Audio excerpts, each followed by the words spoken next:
Thanks for listening to English Go Podcast. If you'd like to listen without adverts, read episode transcripts, or listen to extra bonus episodes, please check the description for more details.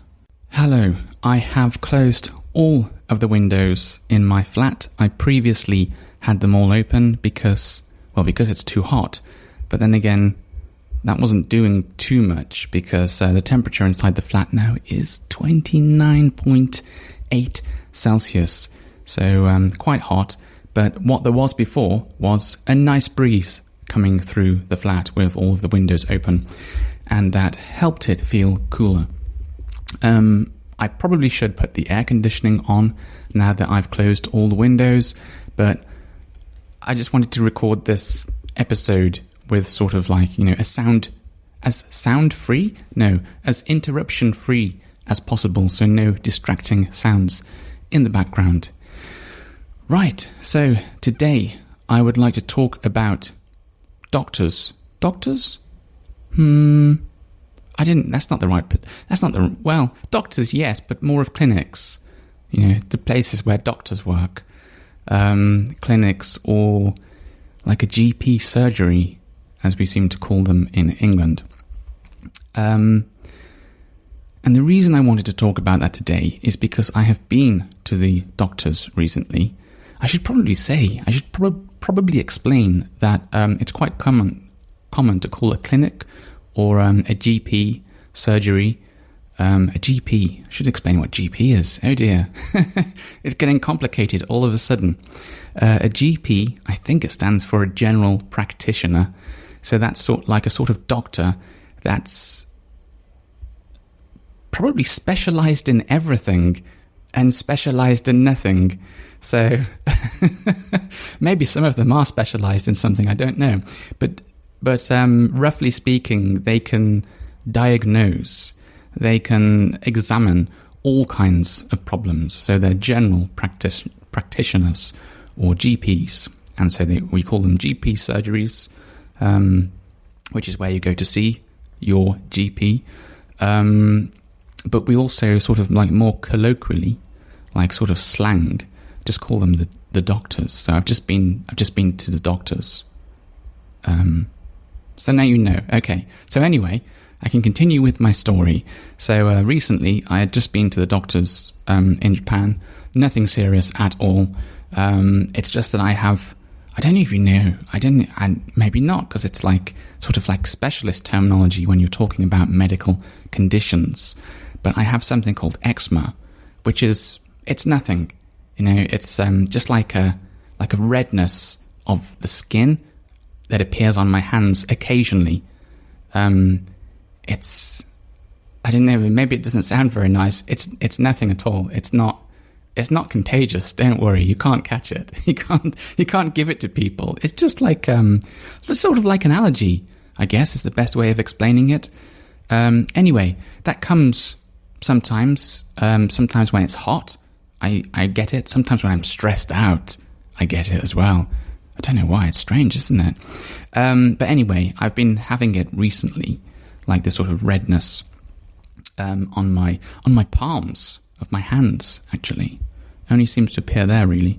And so normally when that happens, I have this like cream, like an ointment, a medical cream thing. I just rub it on my hands and then it magically goes away in like a week or so, whatever. But I ran out, of course. Or rather, I didn't take any with me to Japan because I didn't have any back in England. Normally you get this very, very small tube of it and it runs out fairly quickly, but I don't use it much. I mean, if I have some, maybe I use it like 5 times a year or something. It's not a serious problem. Some people have very serious eczema. I don't. Mine doesn't exist most of the time and just occasionally appears.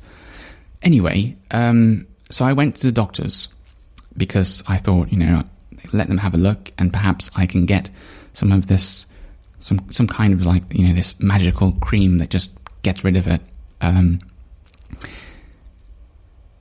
Now, what's interesting to me is that this thing I was just talking about, GPs, GP surgery, general practitioners, these doctors that sort of like can diagnose many things. They can, examine many things. And then if it's like, if they don't know enough, if it's like, I think it might be this, but I'm not sure, then you will get sent to a specialist, like forwarded, like, you have to go and see this person and they'll diagnose for you, and maybe they're a specialist. I don't know, like if you've got a problem with your skin and the GP can't diagnose it, they can't tell you what it is, they can't understand what it is, then you go to like a skin specialist, that kind of thing. That doesn't seem to happen in Japan. I don't know why. Because I've lived in England all of my life, I just assumed it sort of worked like that everywhere. Like the first place you went to was like a GP type place. And then if it was more, like if it was difficult or complicated, your problem, then you would get referred. You would get sent to like some specialist in another area. But that doesn't seem to happen here at all. Maybe it's like that in your own country as well.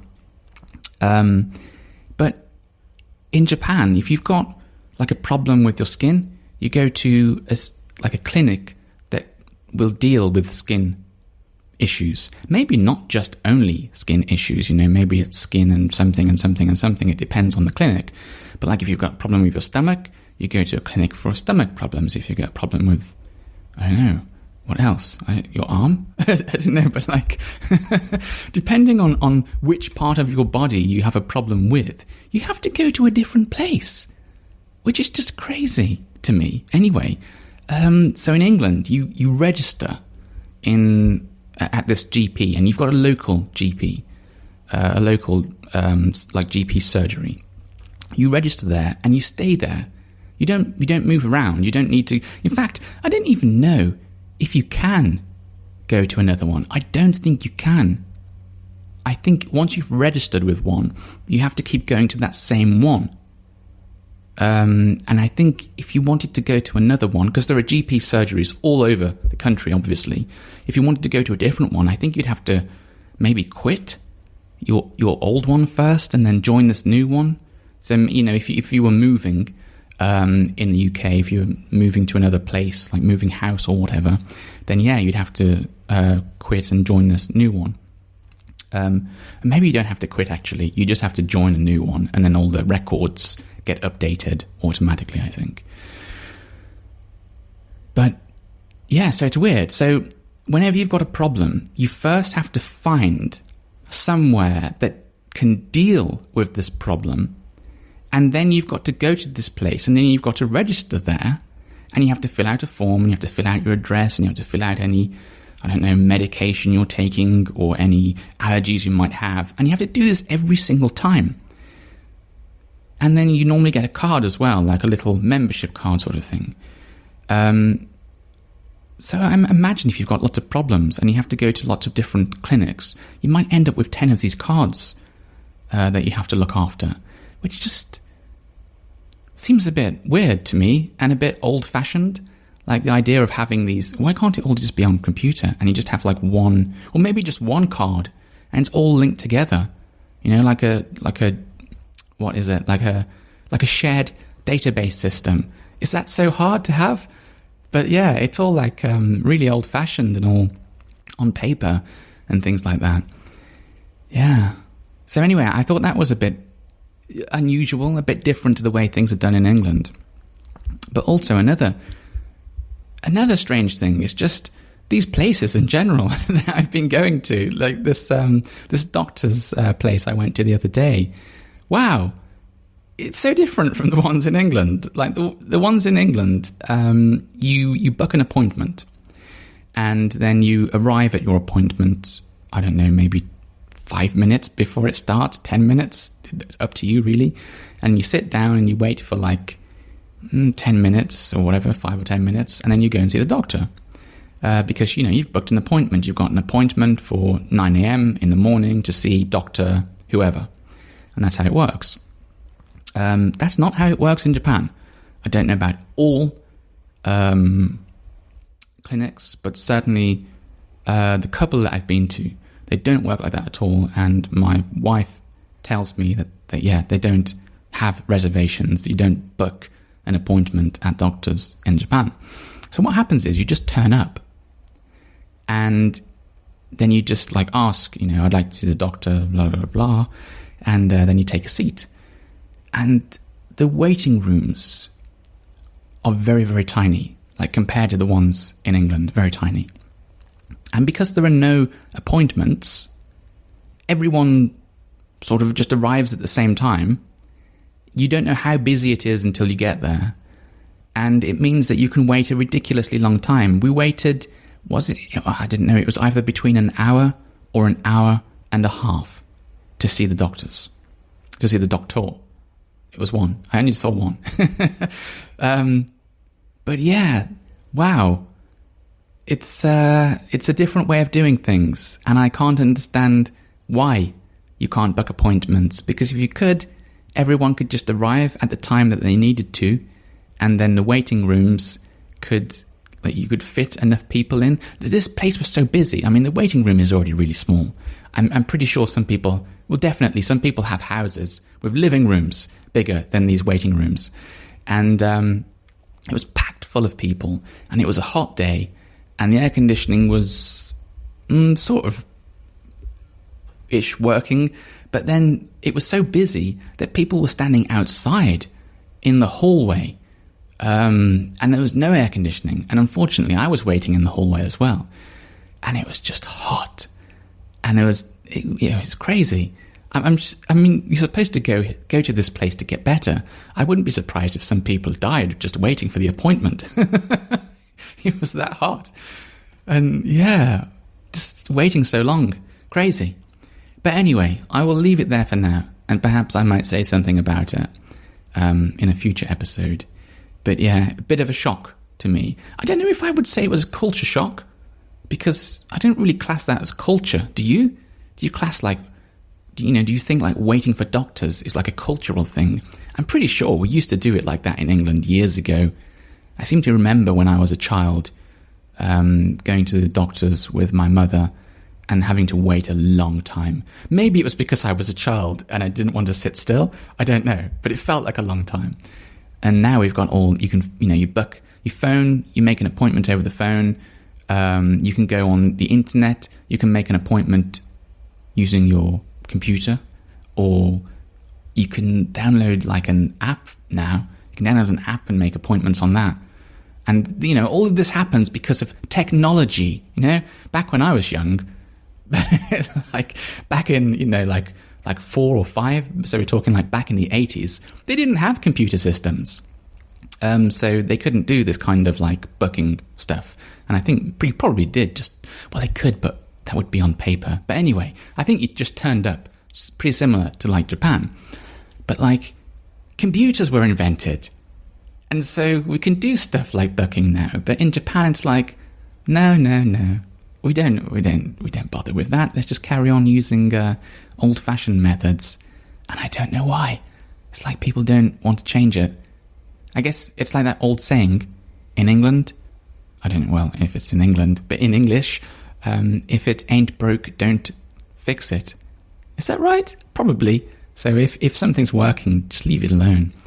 Thing is, though, I don't think it is working. I don't think waiting for like an hour and a half is working. I think it does need change. But anyway, that's just me. Right.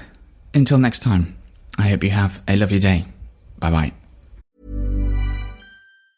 We all have tasks we'd like to avoid, like mailing and shipping. It takes time lugging all those letters and packages to the post office. That's why you should try Stamps.com.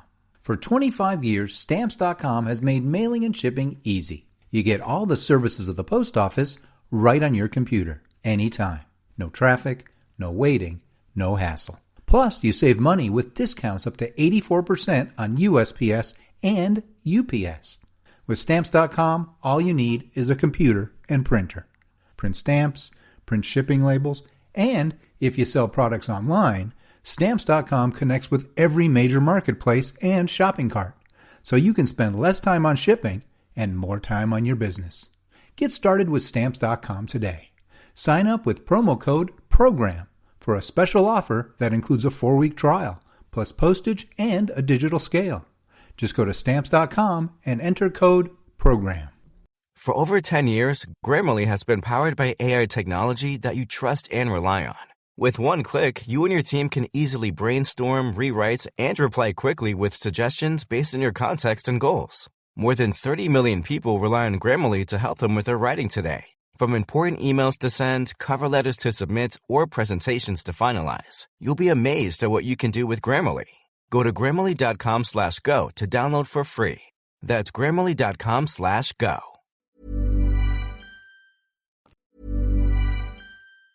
Hi, this is Shannon Storms-Bedore, Real Housewife of Orange County and entrepreneur. When my company, Real for Real, started selling our health products online, we really struggled to find a way to ship our orders out quickly and without error, until we started using ShipStation.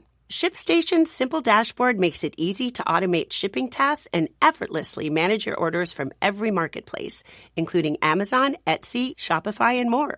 Print shipping labels, easily compare rates and delivery times, and take advantage of discounts up to 84% off USPS and UPS rates. And with enterprise solutions that make warehouse optimization easy, ShipStation scales when your business does. No wonder 98% of companies that stick with ShipStation for a year become customers for life. Spend more time growing your business and start automating shipping tasks with ShipStation. Go to ShipStation.com/audio today and sign up for your free 60-day trial. That's ShipStation.com/audio. For over 10 years, Grammarly has been powered by AI technology that you trust and rely on. With one click, you and your team can easily brainstorm, rewrite, and reply quickly with suggestions based on your context and goals. More than 30 million people rely on Grammarly to help them with their writing today. From important emails to send, cover letters to submit, or presentations to finalize, you'll be amazed at what you can do with Grammarly. Go to Grammarly.com/go to download for free. That's Grammarly.com/go.